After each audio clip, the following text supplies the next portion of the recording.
In this Worth Your Time, yes, it is. It's worth your time. It's very interesting. It's very well paced.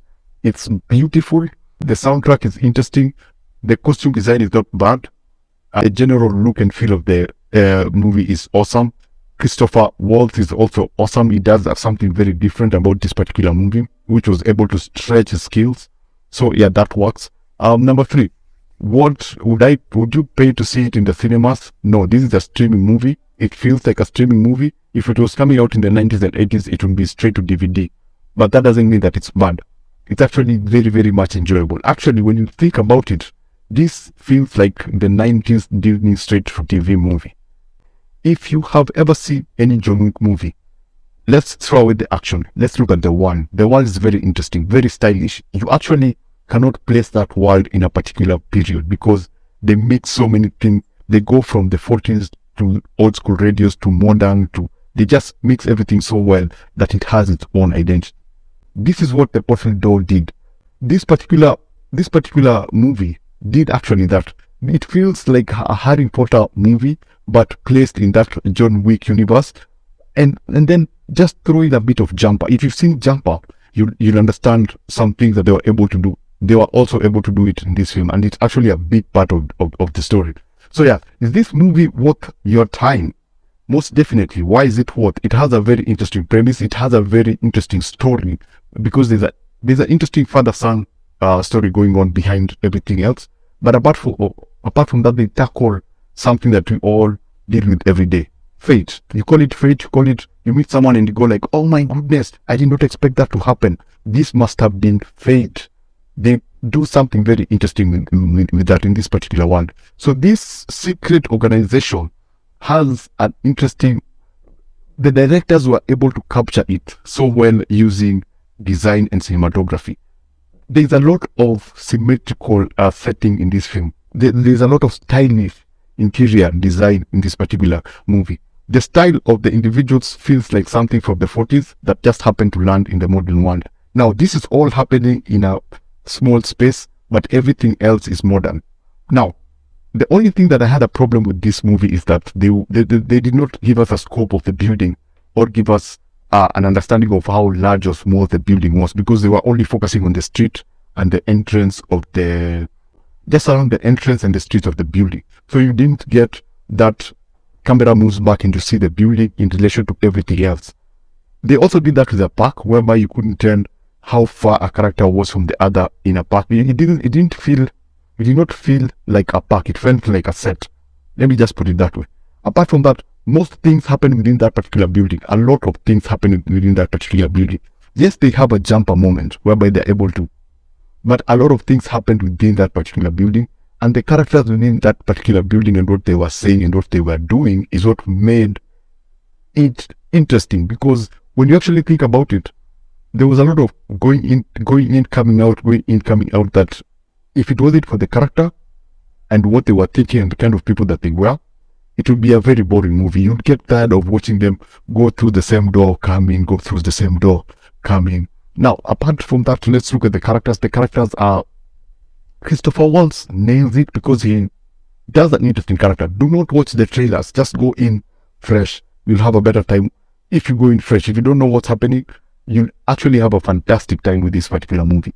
All the other characters we have, the story is basic. We have two characters who are interns or new in this particular organization. They don't know what's going on, but apparently, apart from what they're supposed to do, there are other things that are happening within the organization that actually help the society in large.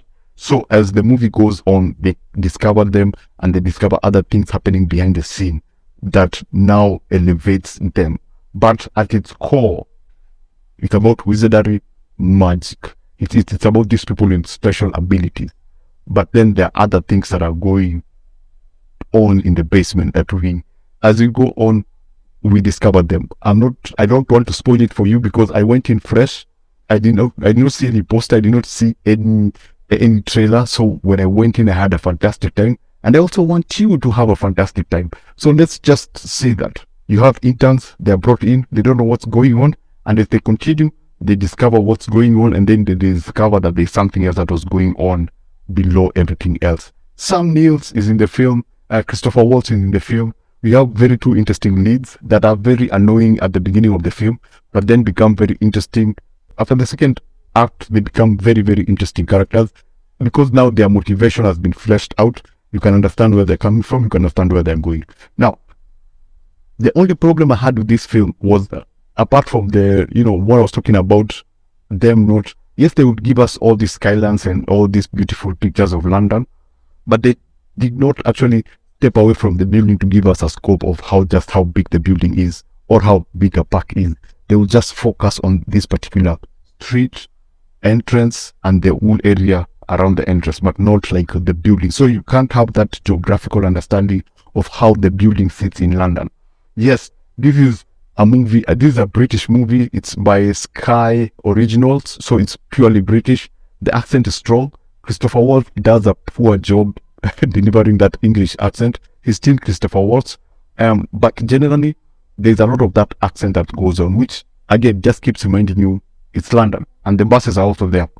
So the other thing that, as I was saying, apart from that big take on how grand or big the building is, the other thing was the visual effects. There's a scene that Christopher Waltz is doing something. If you've seen the movie, you understand when I do this. If you've seen the movie, you understand when I do this. There's a particular scene Christopher Waltz is doing something, and those things look like they are straight from the 80s. They don't look modern. They don't look like they were done. Those are the kind of things that you can do, a 60-year-old can do with After Effects. I wish they could have done better. I can tell that, yes, most of the money might have gone to the costume for some particular characters, but they could have done better. Let me just put it that way. They could have done a better job. Every other thing about this movie is interesting, but at the end of the day, it's a love story, and it feels that the target market is teenagers. The way that love story is explored, it feels like clearly this was designed for younger people, teenagers, because love doesn't work that way. I'm sorry. Yes, they have all these things. It just feels like it feels like something that was designed for Netflix, whereby you are trying to align with a much younger audience. You're going for the teens. You're going for a superficial approach to relationships. Let me put it that way. So yeah, basically what I'm saying is that this is the kind of movie that you go like, I don't like you, you don't like me, we have to work together. Oh, then something happens, and then you go like, oh, you're such a great guy, and then you're such a great woman. Oh, so do you think that you can like each other? Or there's a possibility that you can like each other, and then you go to the third act, and then that thing happens, and then the character is feeling something, and the character is saying something, and then they do something for the love interest. I don't want to spoil it. I'm just giving an example without spoiling it. So yeah, that's basically the portable dog, which is appropriately named. When you watch the movie, you'll understand why it's called that. And they were not creative with the name. Let me just put it that way. They were not creative with that name. And yes, I think this is just me. If I was directing this movie, I would have made it a musical. It would have been more interesting as a musical. I would have done a bit of thriller, just a bit of thriller and a bit of colorful Indian kind of dances for particular scenes, because there are so many colorful characters. Like there's a secretary who has a distinct look that could have worked well if she was singing some lines. You know what I'm saying? Just look at this image. Can you imagine? I was looking at her and saying, I wish she could just sing. And when something happens at the end, I'm like, this could have worked well if it was just all these characters just singing. Instead of just talking, they will just be singing, because they spend most of the time just making noise. So I'm like, this could have worked really, really well if it was a musical.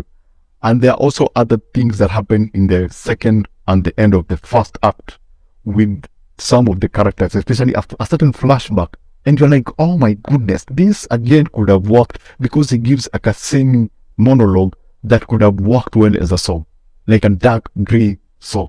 Anyway, that's just me. But generally, this is a 3.5 out of 5. It's an enjoyable streaming kind of movie, and it will keep you busy. It will keep you entertained. The fantasy will keep you there, and they explore a very interesting concept that you as a human being and myself can actually enjoy very much. So yeah, thanks for watching, and I will see you on the next one.